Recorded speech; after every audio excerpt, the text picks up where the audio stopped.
So hello and welcome to the Expat Pod. My name is James, your host, and today I'm joined by Melek, who we met in Sweden going to Meetup, which is a app which you can go to events which are hosted by someone, and we met playing playing ping pong and shuffleboard, I think, in a bar, and then went to a couple other ones after that.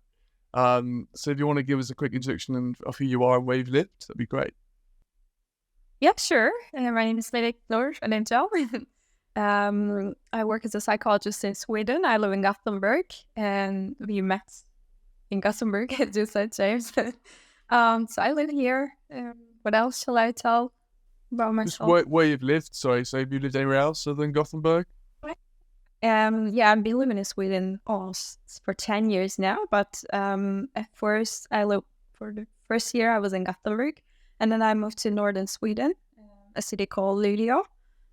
Studied there and then worked there a little bit, and then moved back. I think it was more than 5 years, and then moved back to Gothenburg, and I've been living here for the past almost 3 years now. Perfect. That's wonderful. We'll get into the podcast.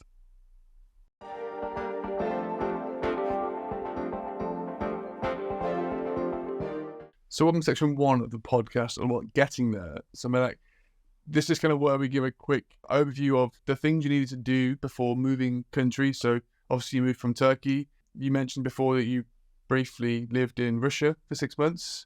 What did you need to do before moving to Russia in terms of like a list of things? Did you have to get a visa, or did you need to get anything like that? So I actually didn't need to do anything because I got a scholarship to study there. Because I had studied Russian language and literature for 5 years in Turkey, and after that I got a scholarship to study there. So it was my school actually fixed everything, visa and accommodation and everything. So I stayed there for a while without needing to do anything. But after that I moved to Sweden, and I actually got another scholarship to study in Sweden. So the visa process was fixed by the university, so I didn't need to deal with that process, luckily. So your advice is to get scholarships. It makes it much easier. Exactly. Did you also have your accommodation sourced as well by the universities or the schools? Not in Sweden. I was supposed to fix that by myself, and it's very challenging here in Sweden. So in the first year, I rented a room because it was easier to find a room than finding your own apartment. But then I was on the queue for student accommodation, and I could get my own student corridor, student apartment. And then, what was the reason for wanting to live in Russia and Sweden? Was there a reason you wanted to go? In Russia, I was really interested in Russian literature. I really loved Dostoevsky, Tolstoy, Lermontov, so I was really interested in that. But of course, when you're there, you don't really get that much. It's the modern life. But I studied Russian language and literature, as I said. That's why I was interested in just living there and seeing the atmosphere, just seeing the vibes of the city. But it was enough for me to experience this for a few months. And then I wanted to go back to Turkey. There were a lot of cultural differences. But I really enjoyed my time there in a way, but I didn't want to live there longer. It was enough for me. I got back to Turkey, and then, as I said, I got another scholarship to study in Sweden. What was the reason there? I was really attracted to Nordic countries, like Scandinavian countries, because it's like, I don't know, the living standards here, it's beautiful, and also like Northern Lights, the romantic. I had this romantic picture of Nordic countries. Winter, a lot of snow, which I complain now, but it was very it was very attractive to me at that time. So it was a really very well thought process. I thought about like what I wanted to do, or which country I was attracted to, interested in. So I chose Sweden. And did you consider anywhere else other than Sweden for your studies? Sweden, Norway, and Finland, actually. But I got the scholarship in Sweden. That's why it was in Sweden. Actually, it was in States. But America felt a bit far away from Turkey. That's why I chose Sweden. Going on to that, you obviously did go and move to America for a little bit. So, but how long after you'd moved to Sweden? What kind of period was that in? Was that during your studies? Yeah, exactly. Actually, I did go to northern states as well. But I studied here at first. I started studying psychology in Sweden. My last years of studies, then I went to State University of New York. It was northern New York, also on the border of Canada. I stayed there almost.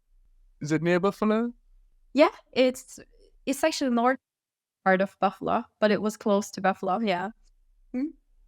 I've been to Buffalo. That's why I thought of it, because I walked across into Canada from there. So Oh, you must have seen Buffalo Niagara Falls, exactly, they're made of the mist tour, but the one everyone does. right? Exactly. When you moved there again, was that a similar situation where it was kind of helped by the universities? They handled it all for you for student visas? Yeah, exactly. I lived in a student dorm in States, and it was the university who fixed everything again, and exactly the same about the visa process and everything. So it went smoothly because it was the university who fixed everything. Yeah, I just enjoyed my studies. And how long were you there for? It was 1 year. I stayed there and I did my internship at a hospital, at a mental hospital as well. And going back to the visa process, did you have to go to an embassy to give any documents, or?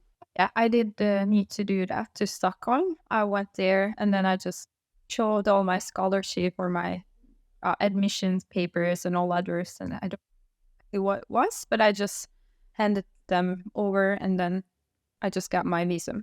And how were you feeling before you left in terms of like leaving your family or your friends? What were your kind of first thoughts before even moving abroad? What were you anticipating? I've been living abroad for a long time now, so it's not a big deal for me. When I left to was just like, okay, it's just another country, another opportunities. For me, it was not a big deal. But when I first moved abroad, I could say it was a big deal because then you're living this for the first time and it's difficult. You don't know, there are a lot of uncertainty, unknown. You don't know what kind of people you will meet. You don't know the culture, food, traditions. You don't know anything basically.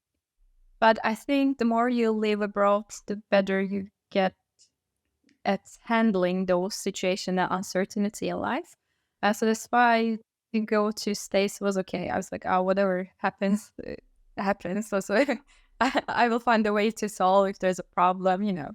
As I was okay with that. But the first time, it was, of course, a bit challenging for me to leave my family and friends. But at the same time, I knew that it would be really great. So it would give me more opportunity to improve myself and get another perspective in life.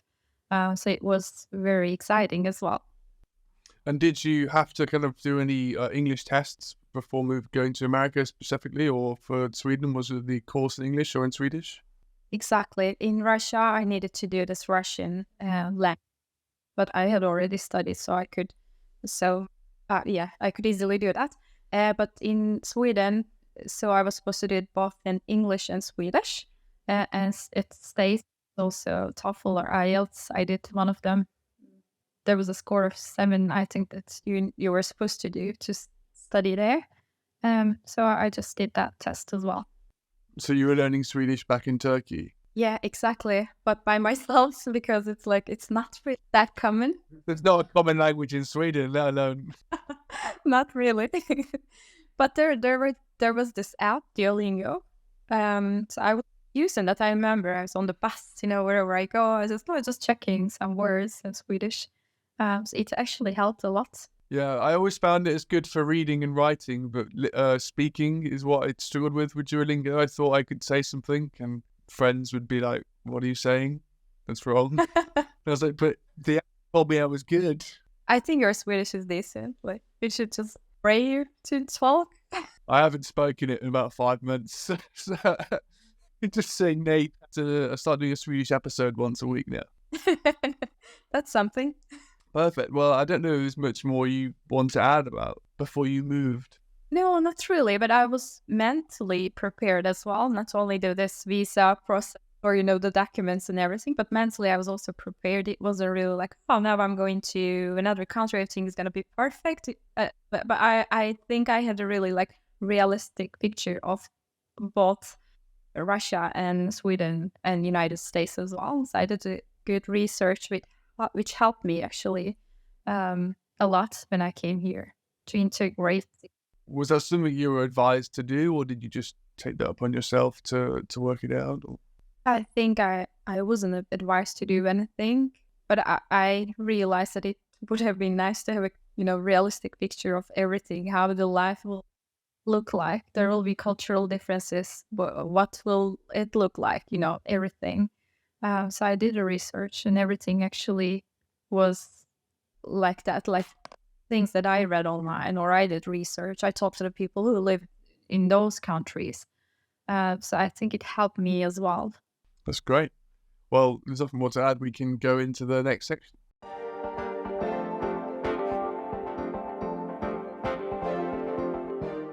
So hello and welcome to section 2 of the podcast, all about being there. So Melek, this is all about, your first impressions of where you've lived, understanding how to navigate the social situations, languages, what we think of places and how they may be different. And you said you did a lot of research, which helped you kind of get that picture before you met, but obviously it might still have been different.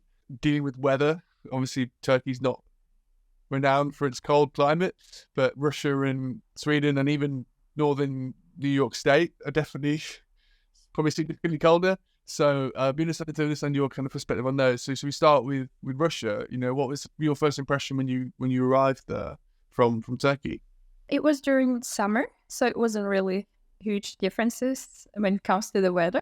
But of course, the Russia climate is cold as Sweden or northern parts of the United States, as you say.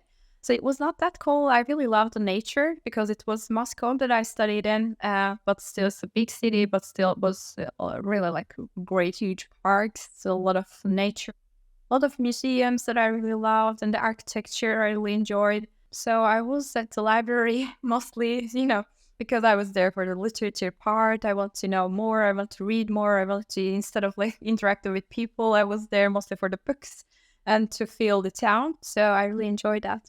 In Sweden, when I came here, I felt exactly the same. I loved the nature and architecture. It's the vibes of the city in Gothenburg.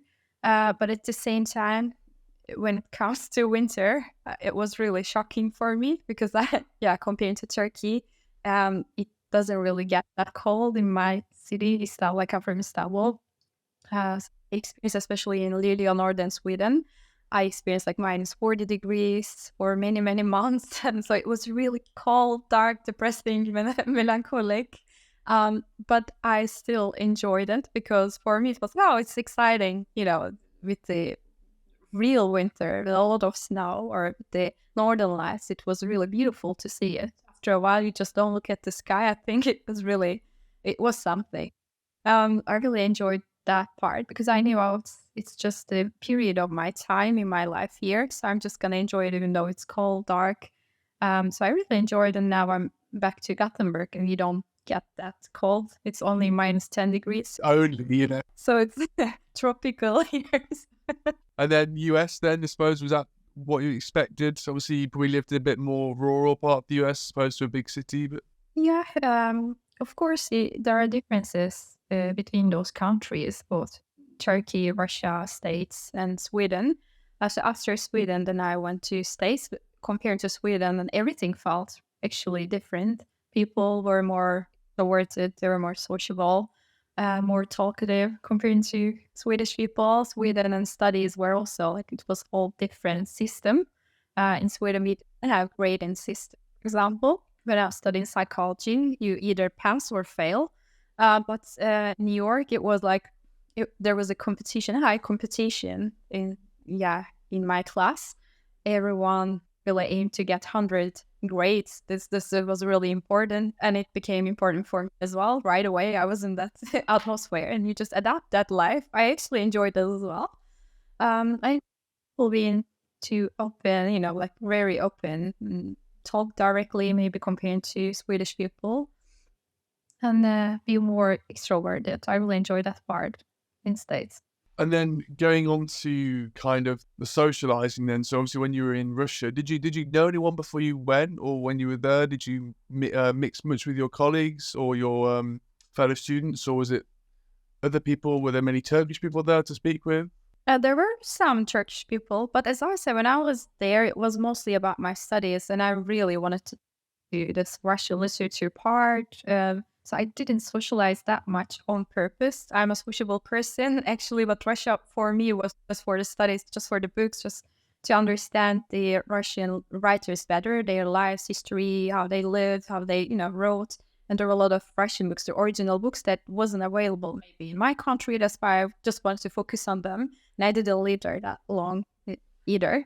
But if I focus on Sweden and States, to socialize in Sweden is much challenging than States or Turkey. I would definitely say that. When I first arrived, I was almost shocked that no one interact with each other.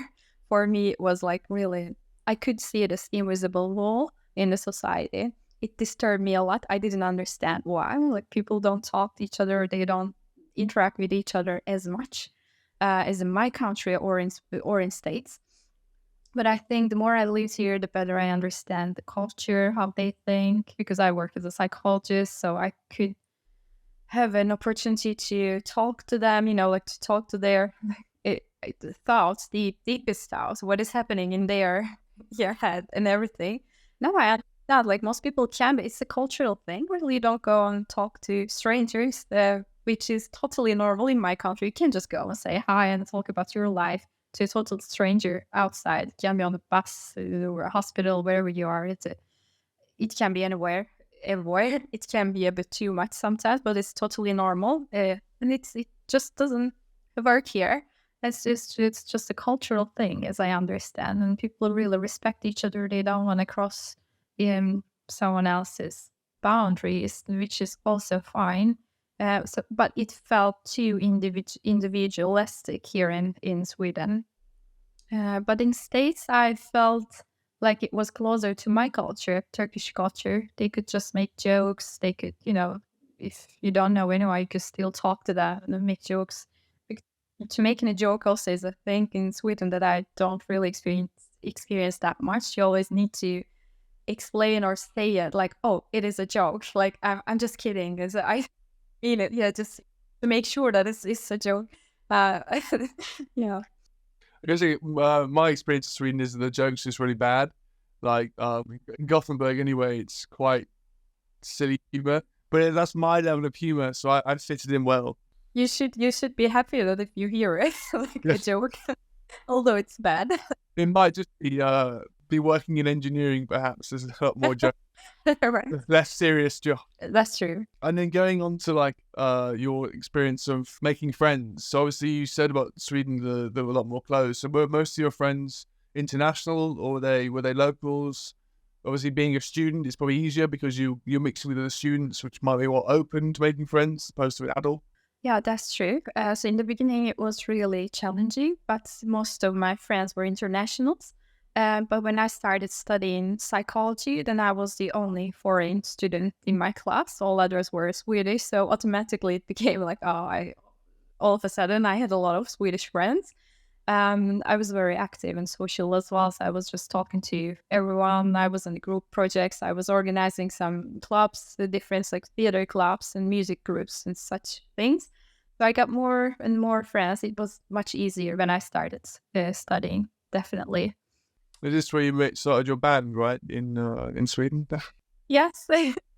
Was that an easy thing to do? Was it just like, hey, I play this instrument, do you want to jam or whatever? It was actually easy because the people who were interested in music or building a band together would just tell you, because music actually, unites people.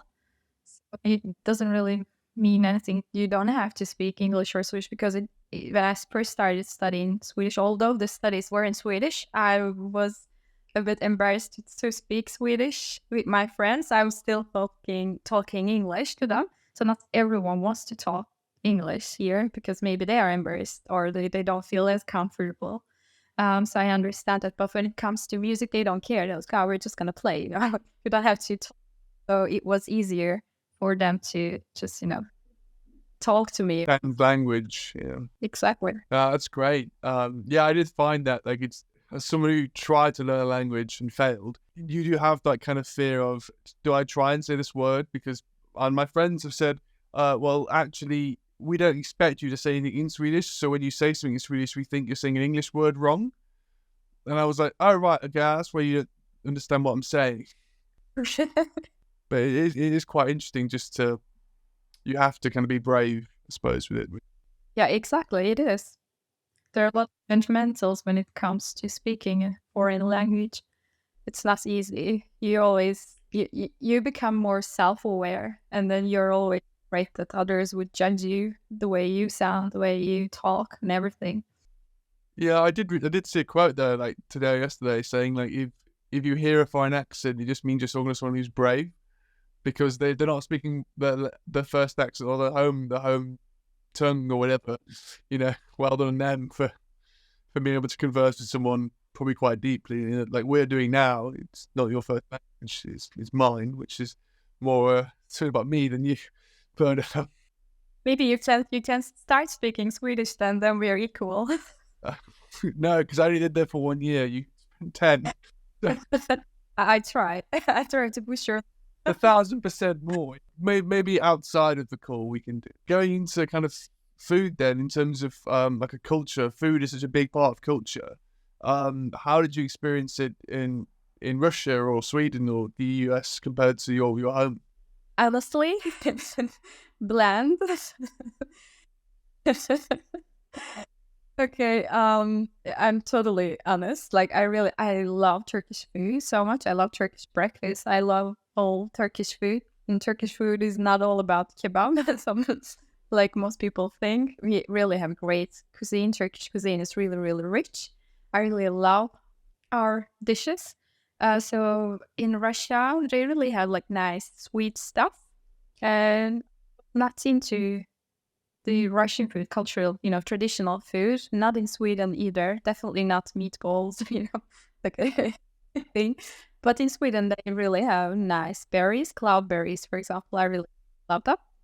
And States, it was also like there were some nice things, but mostly because I studied, I lived in this student dorm, so I was supposed to eat the school provided. There wasn't anything, any, affair, nothing close by. So we had to eat that. So I wasn't really that happy because mostly it was maybe like a lot of fried things and or too much sugar um, or processed food. It was really common.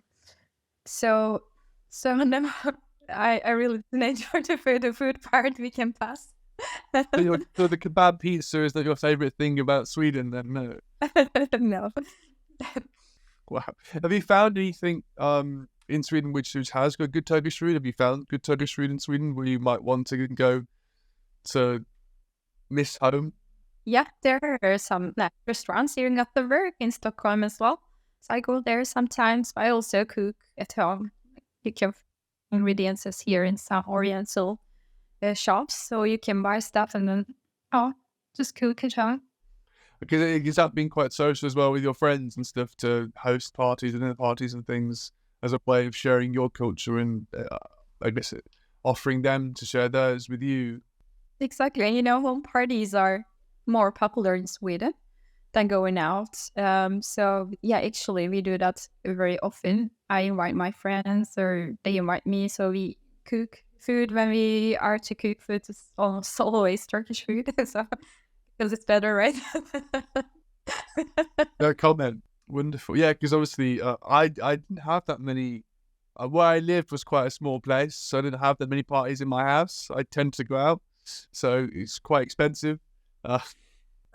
Yeah. But I mean, if you had stayed longer, I probably would have hosted more or had more things. But again, my social group was mainly in work, so it was a bit different. Yeah, I understand that. But now you have friends here, like Swedish friends. You met a lot of people. You met me, so you're welcome. Thank you. I really appreciate that. Yeah, I just said to you before off the recording that I've had offers to go and when I come visit to let everyone know, and then we'll play paddle or we'll do something. So I'll be staying for a month to see everyone probably. Yeah, that's right, though. Yeah. I still have my Swedish ID, which lasts 5 years. So on that, I know obviously your expertise is psychology. So going into homesickness, which is obviously quite a big problem people go through, everyone seems to go through at some point when they're living abroad. What was your experience with being homesick? Were you able to notice the kind of triggers of it more based on obviously your knowledge? I could definitely see it on myself, especially when I studied in the northern Sweden. I could feel when I was feeling depressed, especially during the winter. But there are a lot of reasons of that. Like, for example, the vitamin deficiency. I didn't know it was a thing because I come from a warmer country. Maybe people who were born here are more used to that, but I was not. So I started taking D vitamins. I checked all my values. But also, because I was studying that the psychology, I could see the symptoms on myself. Uh, but I didn't really, I wasn't afraid of that. Even when I felt homesick, I knew what I was supposed to do. Of course, I got help. I talked to my friends. I talked to my family. I went home to Turkey quite often at that time. But also, like, it's important to understand that it's totally normal. When you move to another country, it's normal to feel homesick. And with that, you're not that afraid of it. You know that you can control the situation. Actually, it's okay to feel sad. It's okay to feel homesick. It's okay to miss your friends because you're living this comfort zone. You don't know what would happen, and everything can be too much sometimes. The language, just to hear another language all the time during the day, can be too much, be overwhelming, and it's totally normal. But then it's good to, like, after accepting and realizing that it's something there, okay, I accept it, instead of fighting back, like, oh no, I shouldn't have this feeling, so you shouldn't really fight back. But the first step is to accept us. I did that. But also next step is to, of course, reach out for help. What can I do? What can I focus on? If it's the language, or if it's the cultural differences, or if I just miss my family, friends, the safety around me, what can I do for that? Maybe you can just video chat with your family. If you can go there and then travel, come back, and then talk to your friends. Also, like, get a realistic perspective about that country. Sometimes when you move to another country like Sweden, it's a cold country and there are a lot of judgmentals before you move there. Oh, people, they don't talk, they're cold. You hear such stuff, but it's good to have a realistic perspective. Is it really like that? Like, is it really? Maybe there are really other people, nice people, who want to talk to me, who wants to, we share maybe same kind of interests, maybe like music, like theater, whatever I enjoy. So I focused on them instead. So I thought, what can I do? So I talked to my family, friends, and also tried not to isolate myself and interact with Swedish people, to have a realistic picture of Sweden and Swedish people. And it helped me a lot, actually. Also, exercising is also important. When it's too cold and dark, people tend to, stay at home, isolate, and then maybe not move that much. But when it's sun during the lunchtime, it's really important to just go out. When it's the daylight, just maybe have a walk or do something, or just exercise. Journaling is also really good. I did that as well. I recommend this to people who experience that homesickness. Journaling, writing down your feelings, accepting them instead of fighting back, and then create new safety. Like, just because we live this comfort zone doesn't mean that we will never find that comfort zone again. We can create harmony. So, like, it's all up to us. So we can just do that. So it's good to be aware of that. It's not the end of the world. It also gives us new perspectives. It's really blooming to people who move abroad, who feel homesickness. It's kind of, it's a stage in life that you feel that, but at the same time, after that, you know that you get stronger. You just find a way to solve any problem. You survive in another country, in another language, another total different culture, maybe, but you survive. So you definitely, at the same time, you feel homesick, but at the same time, part of you really bloom and grow, keeps improving. So when you see this, when you zoom out and see the bigger picture, actually you feel better. And it's just a process, it's just a time. You don't always feel homesick all the time. If there is not another related to, it can be trauma, related to trauma, for example. If there is not such thing, then it just passes away if you do those things that I just mentioned. That's some amazing advice. And I'm sure it gets easier over time as well, the more you find out the coping mechanisms you may have.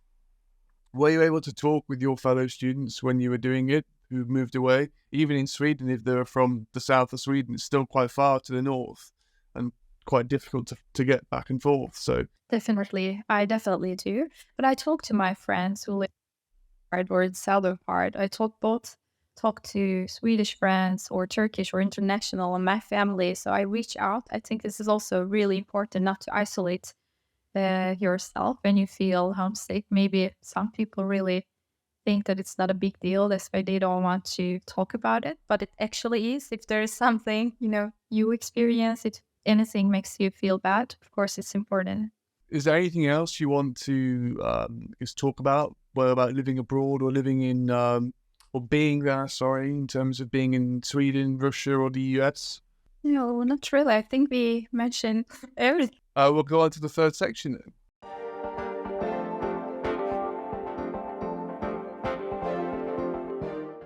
So welcome to the third section of the podcast, which I still haven't named, but it's basically a review of your time. So, Melek, this is basically where I ask most of my guests, or all my guests actually, if you can go back to when you first kind of left home, what bit of advice would you give? Now, you were obviously very prepared, more than most, certainly more than I was, of experiencing life abroad. What would you tell yourself to maybe try more of, or kind of what would you like to have seen yourself kind of do? That's actually a great question. When I first moved out, I was really brave. I was talking to myself and saying things like, oh, it's going to be great. It's so exciting. You're going to experience a lot. You're new people. You're going to experience new culture. I think I would say the same thing. There's nothing else that I would do differently or say differently than back then. I left home when I was 17, actually, when I first moved out to study at the university. I think I would say the same things. I think just go on, keep going. It's going to be exciting. Just go and meet new people, experience new cultures, learn another language and meet a lot of new people. It's really exciting. And I still think the same, actually. Nothing has changed in that way. And what advice would you give to someone who would be leaving Turkey to live abroad? Would you give some advice specific to Turkish culture? I would definitely recommend them to make research about the country they want to live in, because it's really important to understand the climate, the weather, their culture, the language they speak, the way they live, the way they think, the way they laugh at like everything, really everything. And now it's so easy, right? Like you can just go on internet and then find all the information. If you don't have anyone who lives there who you can talk directly to, so I would definitely recommend them. Sometimes they say, oh, Sweden is a nice country, I'm going to be, or oh, Germany, or England, for example. So if you're younger, maybe you don't think about that much, the rest of it. You don't think about the rest that much, but it's really important to think about everything, like really everything. How am I going to live? How the apartments will look like? Is there anything different in the electricity or, anything? Like how you pay bills? Is there, in some countries, Turkey, for example, everything is included. Is it the same here? The way they eat, the bread, where am I going to find things that I usually eat for breakfast? So like your routines won't get affected that much negatively, or you will get prepared for everything, both physically and mentally. In that way, you would really have a much easier time to orient into to adapt that country. And what was your kind of resource for doing that? Was it just a lot of research on the internet, or did you have a specific website or a way of finding that information to help you before? It was only in internet for me. But then after a while, after I moved here, then I met other people who lived here for a longer time. So I talked to them. So if they had an opportunity to talk to people who live in that country, I think it's always good. But also it's good to be critical, not to believe in everything on the internet or those people, because everyone has an idea about anything, right, in the culture or in that country. It's good to listen and get a lot of information, but also be open and flexible. It's really important to be open-minded and be less judgmental. Yeah, I guess people are quite biased. If they've had a negative circumstance or experience, they will probably be more negative than most on certain aspects of life in a new place. Or if they're positive, they'll probably forget all the negative stuff and go, oh, yeah, it was great. Winter was easy, all this stuff. That's right. What is the future of you? Do you want to stay in Sweden? Do you want to live abroad anywhere else, or go back home? Have you thought too much about it, or is it more just take it every day as it comes? Yeah, I think I would take every day it comes. I'm very flexible, very open the person. It can be anywhere in the world. It can be back to Turkey. It can be here. I really don't know. Right now I'm here. I work here. I live here in Gothenburg as well. I enjoy my life here, but at the same time I'm very open. You don't know what life will show, so I'll take it as it comes. A warm climate, perhaps? Or... Maybe, right? Wonderful. And like, how often do you get a chance to go home or speak to your family or friends back home? I talk to my family on WhatsApp, or we just chat almost every day or every other day. We have family. We talk to each other daily. We text each other, and it's the same with friends. And also social media is also a great resource to catch up with my friends who live abroad or in Turkey. Yeah, in that way, actually, I connect, and I also fly there often to Turkey and visit my friends who live abroad as well. So I like traveling as soon as I have opportunity. So I just travel and catch up with them. Yeah. And how has your experience been living abroad compared to theirs? Have you compared notes, or have you talked to them about it? I have a close friend who lived in London. So when I got the scholarship to study in Sweden, so she got this in London. So we compare a lot. I think when it comes to the cultural differences, she tells me that it's more like people are more talkative or more extroverted compared to the Sweden. She also visited me here, so she could tell me that. But also she loved the nature here in Sweden. So it's both positive and negative things in every culture, right? So it's. Does she still live in England, or She does that? Not in. So it's been good for her as well, because if she'd have moved back home, then I think Sweden might have worked. Exactly. Is there anything else you wish to share about life abroad, or anything more about yourself that you want to talk to people about? No, not really. I think we mentioned quite a lot. Thank you for questions. Yeah, I've had quite a bit of time to practice them. So, well, there's nothing more to add. Just thank you for agreeing to spend your Sunday afternoon or evening with me, and it's been very appreciated. I know we've been trying to put this for ages, but life's busy. But thank you for spending time and talking and catching up. And spoke to you for a while, so it was quite fun as well, just to get a chance to talk. I really enjoyed your kind of information about the kind of coping mechanisms for homesickness. That's very valuable, especially for everyone listening. That there are, so many different ways to, first of all, highlight it early on so you can potentially prepare for it, but also to, if you are in a situation, to then hopefully find a solution out of it, which is obviously what we all need. Everyone goes through it, even if you're in the same country, it's difficult because you will find your things aren't always the same as life goes on. Change happens, it's a very natural thing. So you might look back and go, I miss those times, which, are very difficult to always get back. So, I really appreciate your expert insight on those, which has been great. Well, and James, we really wanted to record this for ages, but we both were busy. Yeah, mostly me, but I'm glad that we did it today. So thank you so much. It's been my pleasure. Always. And as always, if you have enjoyed this podcast, please do subscribe, please do like, please do follow, please do share with your friends. If you know anyone who wants to be a guest, please go tell them, contact me, and we'll see you next time for the Expat Pod.